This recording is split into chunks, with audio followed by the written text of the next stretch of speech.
Welcome to the Attraction Matriarch podcast. I'm Bunny, helping men understand women since 2018.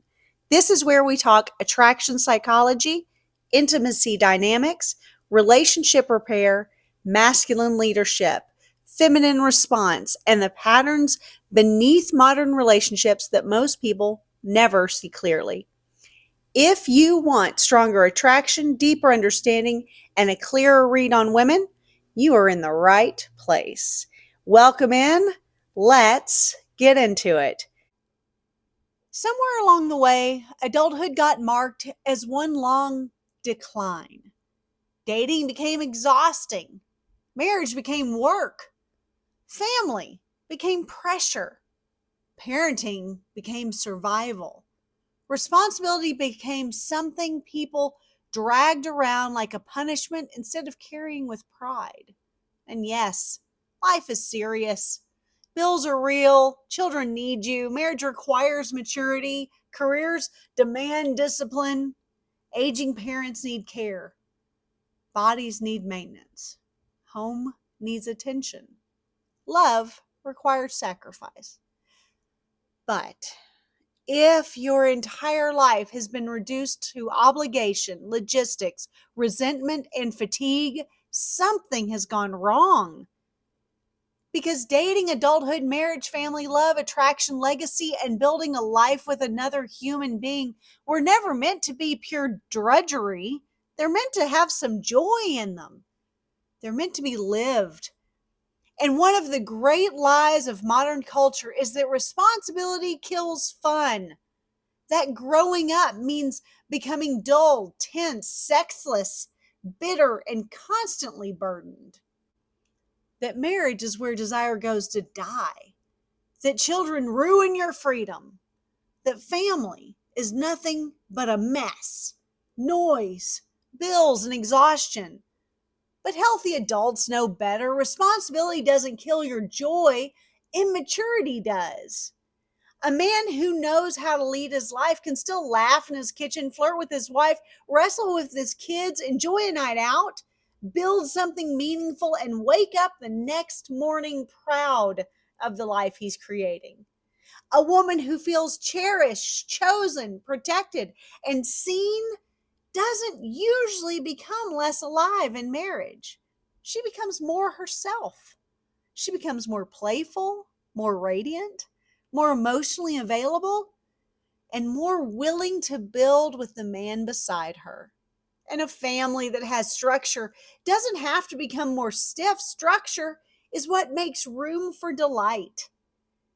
When there is no leadership, no order, no rhythm, no repair, no shared vision, and no emotional safety, everything starts to feel heavier than it needs to feel. The smallest inconvenience becomes a fight. The calendar becomes a battlefield. The home becomes a workplace. The marriage becomes a management meeting. But when the foundation is strong, life has space to breathe.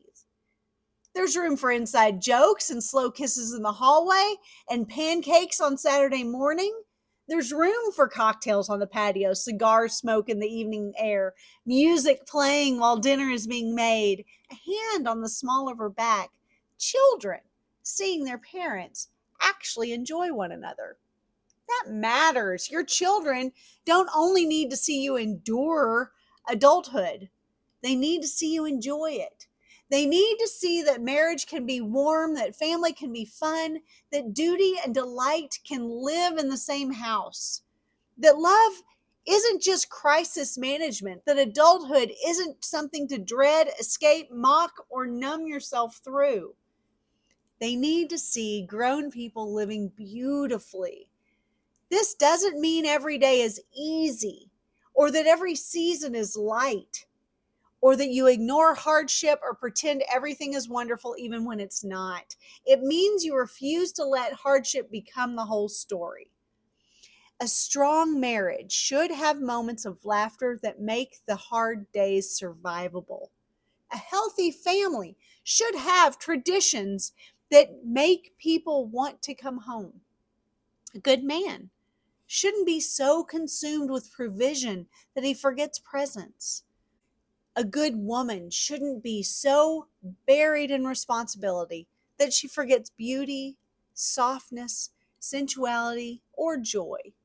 Fun isn't frivolous, it's part of bonding. Playfulness lowers defenses. Laughter repairs tension. Shared enjoyment builds memory. Flirtation keeps romantic channels open. Adventure reminds you that you are not just co managers of a household, you're lovers, you're companions. You're building a life and not just checking off tasks. And men, this is part of leadership too. It's not just paying bills or making decisions or fixing every problem. It's setting a tone in your home that says, we're safe, we're building, and we're allowed to enjoy what we're creating. That kind of leadership changes the emotional climate of a marriage. A woman can relax differently around a man who doesn't treat life like a prison sentence. Children can thrive differently under a father who carries responsibility with strength instead of resentment. A home can feel entirely different when the adults inside it remember that life is not merely something to get through. You were not born just to survive your calendar. You were not created only to pay bills, manage conflict, raise children, and collapse into bed at the end of a long day. You were born to live, to love deeply, to build wisely, to laugh loudly, to flirt with your spouse, to raise children who know what joy looks like, to create memories, to taste good food, to dance in the kitchen, to take the trip, to make the toast, to kiss slowly, to become the kind of adult younger people look at and think, I want a life like that.